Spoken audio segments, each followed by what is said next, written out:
Dag Don. Ga je niks vervangen? Ja, ik hou van jou. Doei.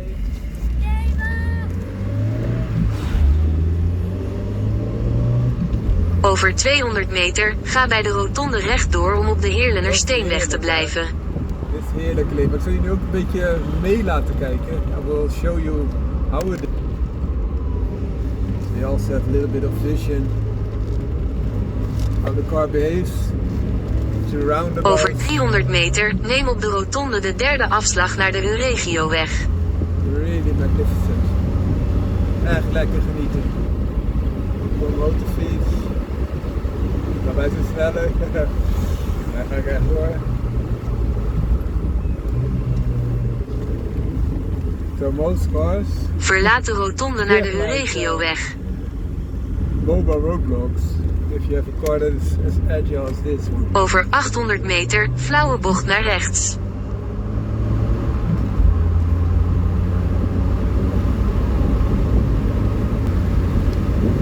We're giving you also a bit of in-cabin view. I will close this windows because that gives you a lot of turbulence at higher speeds. So now it's a lot easier to hear me, yeah? Flauwe bocht naar rechts. We go to the right. See that S3? No, it's an S3.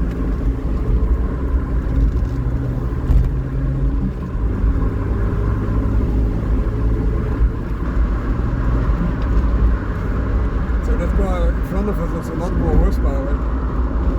But in daily practice this is not a big thing.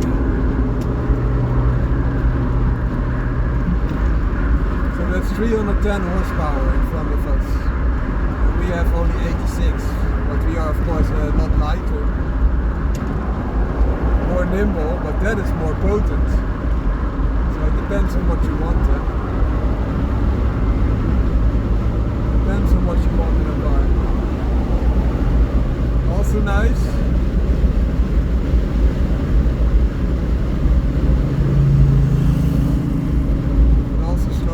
Also again a roadblock.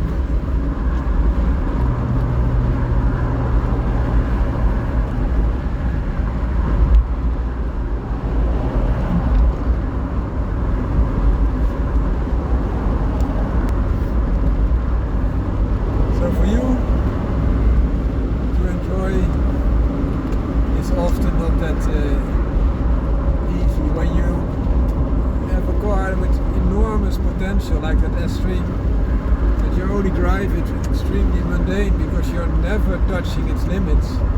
It's a lot more boring than driving a slower car like this fast, because then you can enjoy the limits and really enjoy also the amount of power that you are able to get down to the roads.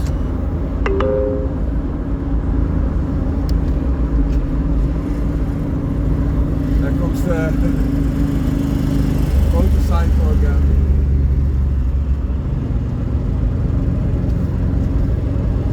And with that view, I will show them to you and they catch up. So this motorcycle is as wide as my Copen is about, but it can carry 3 persons, so one in the side mount and one in the back as well, next to the one that's driving. So it could be better suited if you have a family of 3. And you can also decouple the side kids and then have the regular motorcycle, which is as nimble. The drawback, however, is that the motorcycle loses its agility. Normally it can go through traffic jams, just filtering through. You will lose that capacity completely. You still have the drawbacks of a motorcycle. So for example, when it goes bad to weather or it goes rainy or whatever, you can close this roof.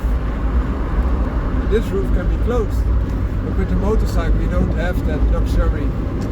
And you still have the drawbacks of a car, that you are stuck in traffic. So therefore I would rather have a small convertible like this one, the Daihatsu Copen, than that motorcycle.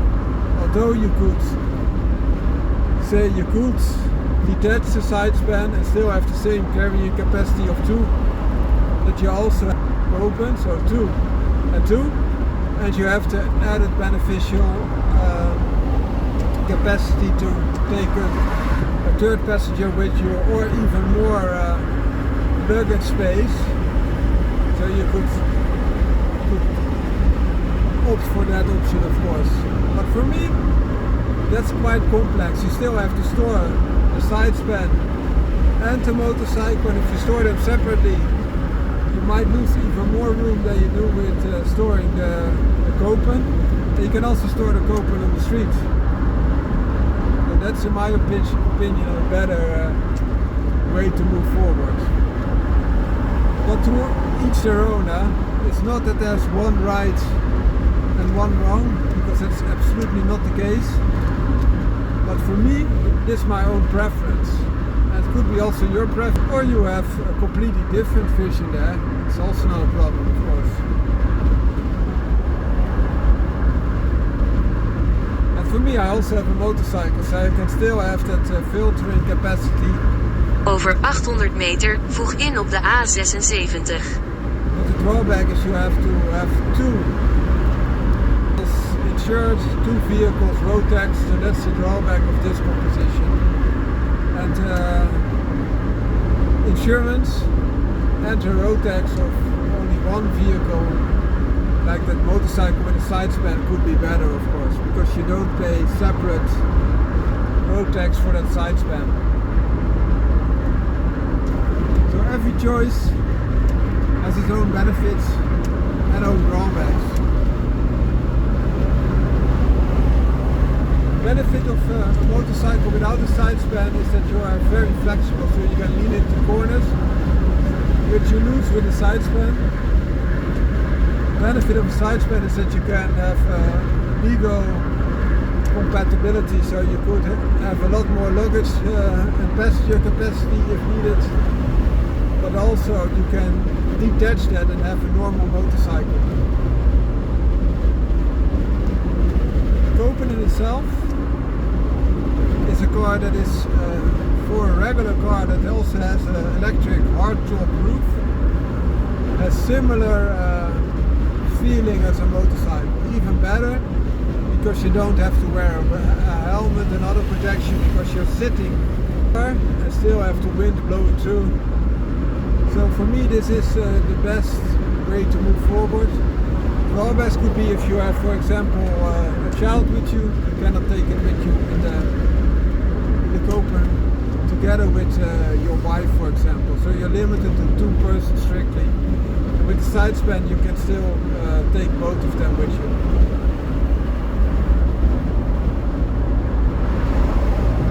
So there are different horses for different courses. And that does not imply that one is better than the other, but it's something to consider, of course. And if you don't consider that, you might come into a position that you want to do a family trip and are not able to do so. With the Copen, this is a no-go, because you cannot add another chair, you cannot place your baby in the trunk. This is a no-go. With a motorcycle, if you attach a side span, you of course are able to do so. So you have some added flexibility there.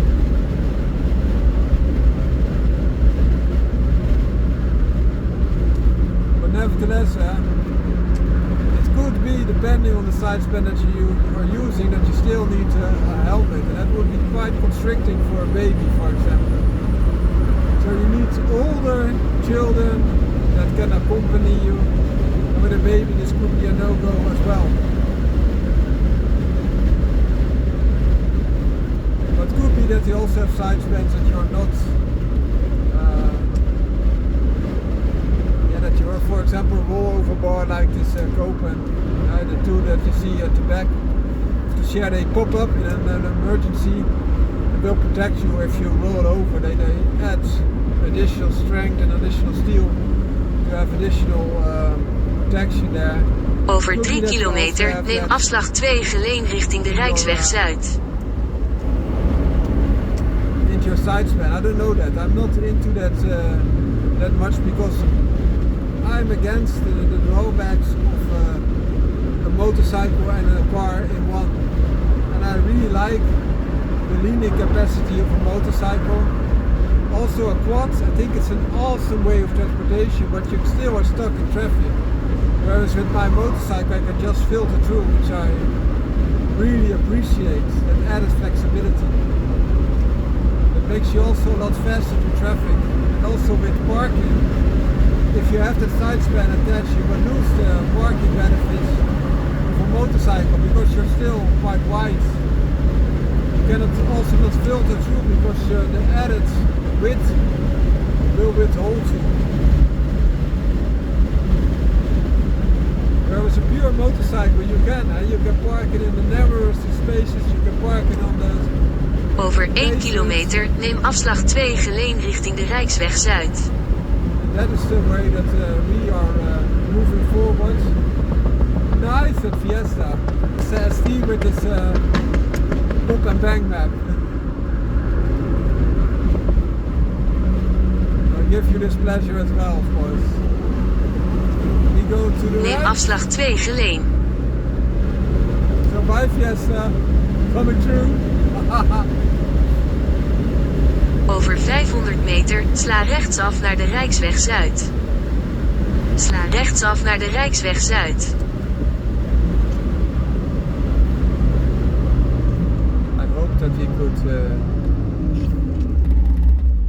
It's good braking, eh? Shedding some speed.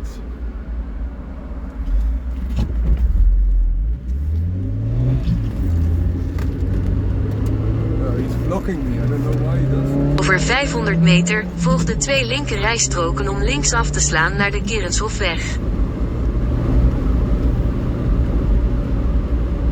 Volg de 2 linker rijstroken om linksaf te slaan naar de Kerrenshofweg. A little bit more traffic on the other ones.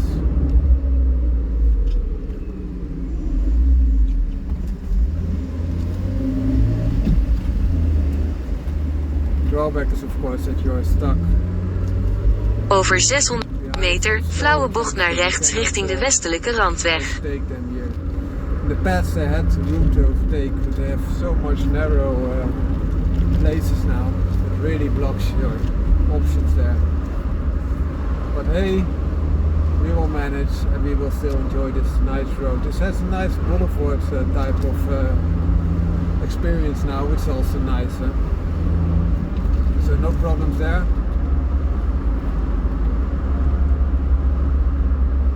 Quite exciting. Also, as you can see, you don't have to shed any speed to this enclosures. But also the car in front of me is not driving fast, but it did not brake. So it's quite a capable driver. Not nervously braking, shedding speed all the time. I think it's more like a efficiency type of driver. So he doesn't want to go too fast, so that he doesn't have to brake unnecessarily, but he also does not apply the brake unnecessarily to the roundabouts, because he knows that the car really can take it, and that's the story of our lives. The modern type of cars, they are so capable, but the rules are still the same. They are even more constricted now, because for example maximum speed was 120 kilometers or even 130, and now during daily practice, so after 6 o'clock and before 7 o'clock in the night in the Netherlands, you have the maximum speed at 100 kilometers an hour, which is insane. The cars are so much more capable. Even 160 or 180 kilometers an hour would be easier. Capable also with braking capacity and all the improvements in the cars, handling and all the other stuff, brakes especially, tires, so much better. You have all these improvements, and that it would still be safer 160 kilometers an hour than in the past when I drove like 100 kilometers an hour or 120. But that's life, and we have to face it.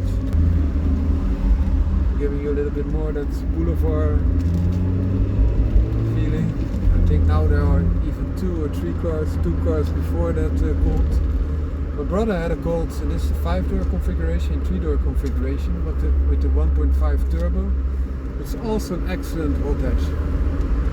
So you have disc brakes all around, you're a little over 1000 kilograms, and you have 150 horsepower as standard. How come? There's the 1.5 liter engine that's also the top model without the turbo, and then it has like 109-ish horsepower.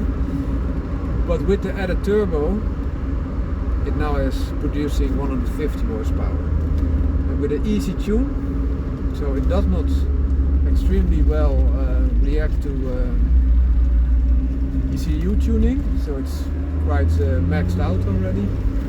But with an easy tune you could see 170, 180. Some tuners even say stage 2, so if you also change something with the exhaust, it could be 190 horsepower. And I think if you do the optimum exhausting, maybe even with, if you change the downpipe and place a sport catalyzer, then you may be able to see 190 with 200 horsepower with an optimized tune. So this is great. Everyone is going forward, so we have a little bit of room to play, as you can see, because we're the only ones going left. And that's nice, because that gives you a little bit more room to play. But you see those in front of us, if they're also turning right, they will again block us, of course. But the only way forward would be if we have earlier green light than those facing us. But those facing us are earlier, as you see. So if they turn to the right, they are again blocking us. So hope not. There goes a scooter. That will be blocking.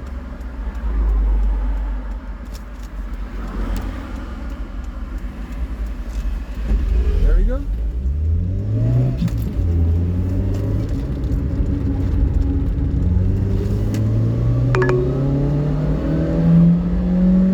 Over 150 meter, sla rechtsaf naar de laan van Algarve. Sla rechtsaf naar de laan van Algarve. Over 200 meter, neem op de rotonde de tweede afslag en rijd door op de laan van Algarve.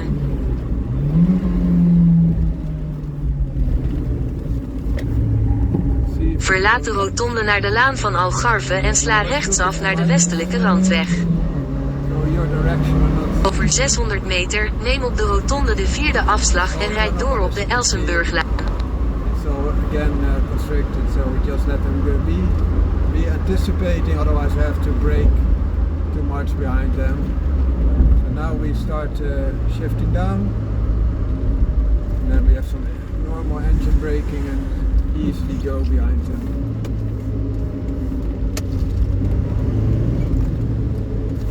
Over 600 meter, neem op de rotonde de vierde afslag naar de laan van Algarve.